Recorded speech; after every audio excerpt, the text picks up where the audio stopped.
X ray का हम लोग का नया टॉपिक है एक्सरे। एक्सरे का जो आविष्कार था सबसे पहले वो रोंटेजन ने किया था और इसके लिए उनको फिजिक्स का फर्स्ट नोबेल प्राइज भी दिया गया था। तो रोंटेजन के आविष्कार के बाद कूलिज नाम के अनदर साइंटिस्ट ने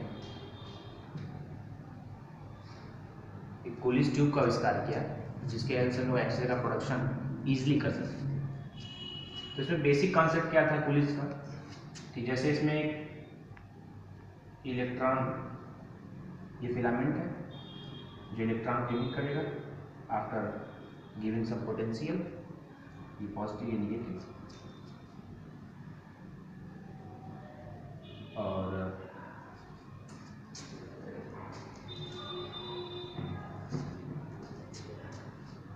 इधर एक टारगेट मटेरियल।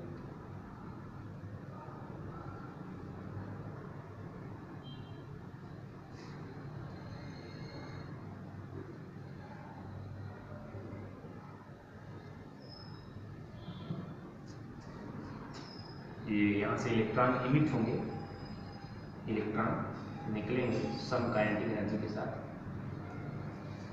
और यहाँ पे जो वोल्टेज होगा वो किलो वोल्ट के आधार का होता है, किलो वोल्ट का। इसलिए इलेक्ट्रॉन की जो एनर्जी होती है वो काफ़ी हाई होती है। जब हाई काइनेटिक एनर्जी वाले इलेक्ट्रॉन किसी टारगेट मटेरियल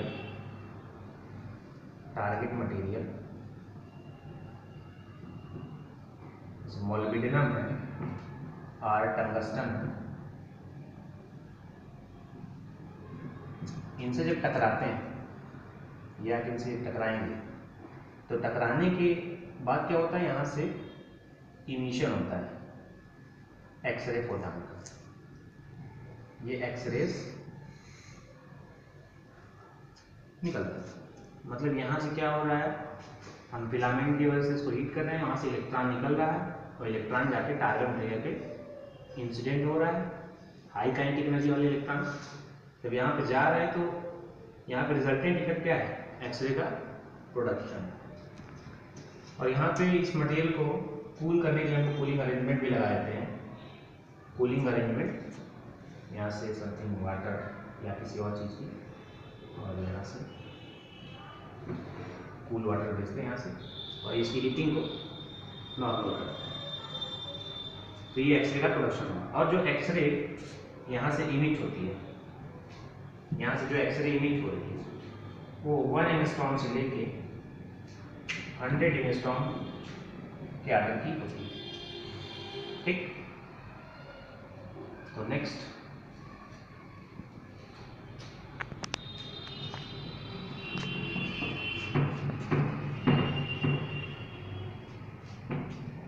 अब production of x ray.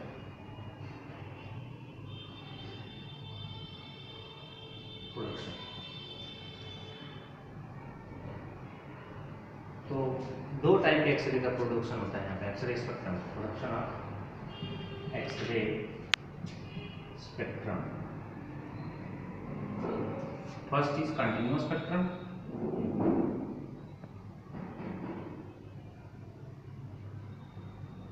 showing by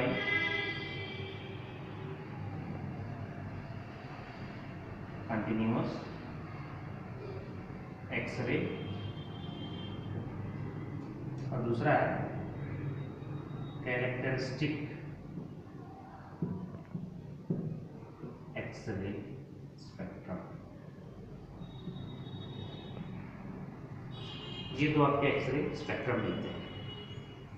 ठीक, तो आप लोग एक एक करके दोनों का डिस्कशन करेंगे, कैसे कंटिन्यूअस स्पेक्ट्रम प्रोड्यूस होता है, कैसे कैरेक्टरिस्टिक एक्सरे स्पेक्ट्रम प्रोड्यूस होता है। तो फर्स्ट कंटिन्यूअस स्पेक्ट्रम। उससे पहले एक चीज़ और जाननी जरूरी है कि जैसे जो इलेक्ट्रॉन आ रहे हैं हाई काइनेटिक एनर्जी के साथ, ये हमारा मान लीजिए एटम है, न्यूक्लियस है, न्यूक्लियस पॉजिटिवली चार्ज होगा, न्यूक्लियस पॉजिटिवली चार्ज होगा, और ऐसे उसके चारों तरफ ऑर्बिट होंगे जिसमें इलेक्ट्रॉन रिवॉल्व करेगा। इलेक्ट्रॉन तो यहाँ पे दो केसेस हो सकते हैं। या तो ये वाला इलेक्ट्रॉन इस स्पेस से होकर पास कर जाए, जो न्यूक्लियस और इस ऑर्बिट के बीच में गैपिंग है उससे होकर पास कर जाए। और सेकेंड क्या है, ये इलेक्ट्रॉन इनर इलेक्ट्रॉन से कोलाइड करके इस इलेक्ट्रॉन को बाहर निकाल दें। तो दो इफेक्ट है, इसीलिए हमको दो टाइप के एक्सरे वहां मिलती है, कंटिन्यूअस और एक कैरेक्टरिस्टिक एक्सरे। तो कंटिन्यूअस में हमारा ये पॉसिबल होता है कि जो इलेक्ट्रॉन जाता है इधर तो न्यूक्लियस के गैपिंग से होकर जाता है यहाँ पर, और जो कैरेक्टरिस्टिक में होता है उसमें ये इलेक्ट्रॉन जाके अंदर इनर इलेक्ट्रॉन से कोलिजन करता है और इलेक्ट्रॉन बाहर निकलता है। तो बारी बारी से दोनों को डिस्कस करते हैं।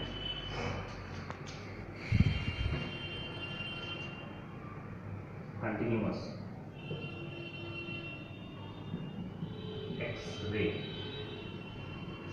कंटिन्यूअस में क्या होता है, nucleus positively charge, electron orbit में रिवॉल्व करेंगे,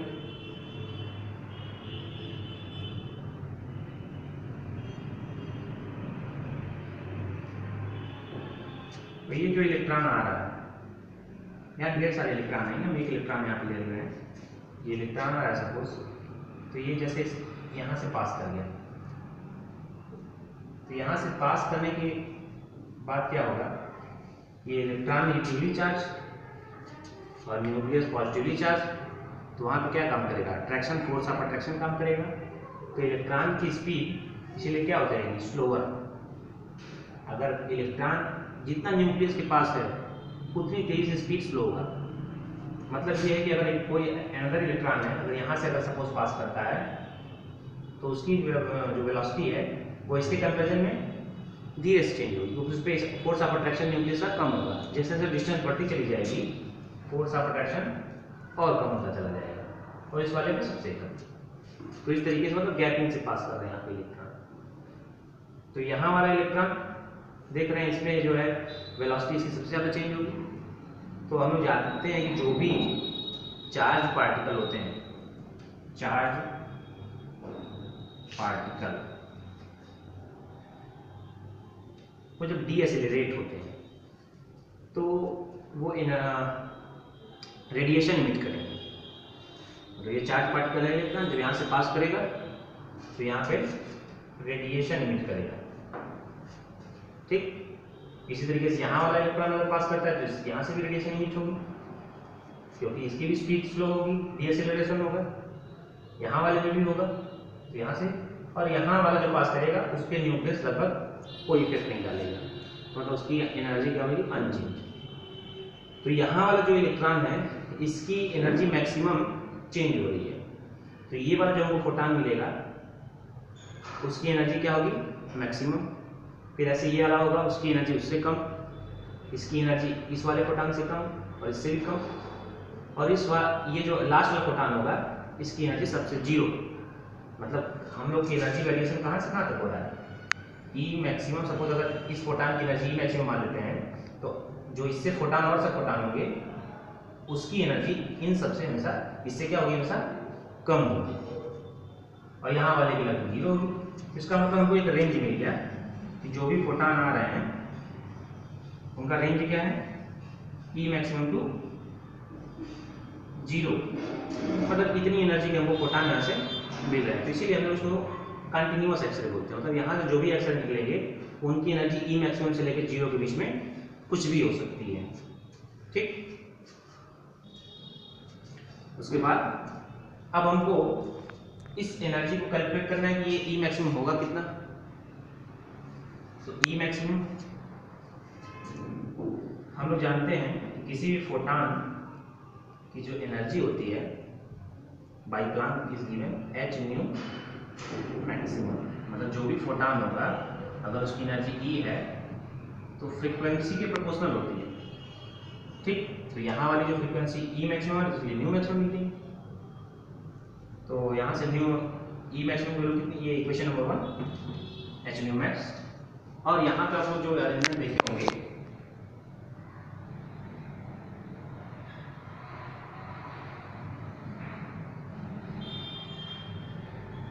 तो यहाँ पे जो वोल्टेज लेवल किलो वोल्ट क्या करता है, यहाँ से इलेक्ट्रॉन निकल रहा था, तो यहाँ जो इलेक्ट्रॉन के पास एनर्जी होगी, एनर्जी इस वाले इलेक्ट्रॉन के पास वो कितनी होगी, E इंटू बी,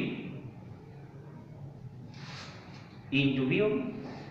तो suppose E equal to E B, ठीक।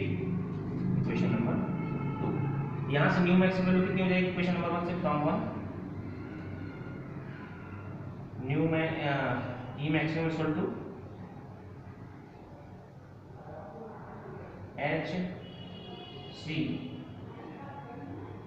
बाई लैम्डा मिनिमम, और C equal to nu lambda, that's why nu equal to C upon lambda. तो मतलब यहाँ से ये रिजल्ट आया कि न्यू मैक्सिमम कब होगा, जब लैम्डा मिनिमम होगा तब। तो यहाँ से हमने न्यू मैक्सिमम जगह लग दिया C अपॉन लैम्डा मिनिमम। तो मतलब ई मैक्स वैल्यू कितनी आ गई, इतनी होनी चाहिए। तो मतलब ये जो फोटॉन है, इसकी जो वेवलेंथ होगी वो सबसे मिनिमम होगी। इससे कम वेवलेंथ का कोई फोटॉन इसमें इमिट नहीं होगा। जो भी फोटॉन होगा उसकी जो वेवलेंथ होगी इससे हमेशा ज़्यादा होगी। इससे कम वेवलेंथ का कोई फोटॉन इससे इमिट नहीं होगा। तो इसके करस्पॉन्डिंग जब स्पेक्ट्रम खींचा गया, सॉरी यहाँ पे जब एक और रिलेशन और यहाँ पर निकाल दें, ई मैक्सिमम की वैल्यू हम ई वी ले सकते हैं। तो E V equal to S C upon lambda minimum. तो यहाँ से लैम्डा मिनिमम की वैल्यू कितनी आ जाएगी, H C by E V, H C by E V, H C by E V, sorry value lambda equal to H C by E we.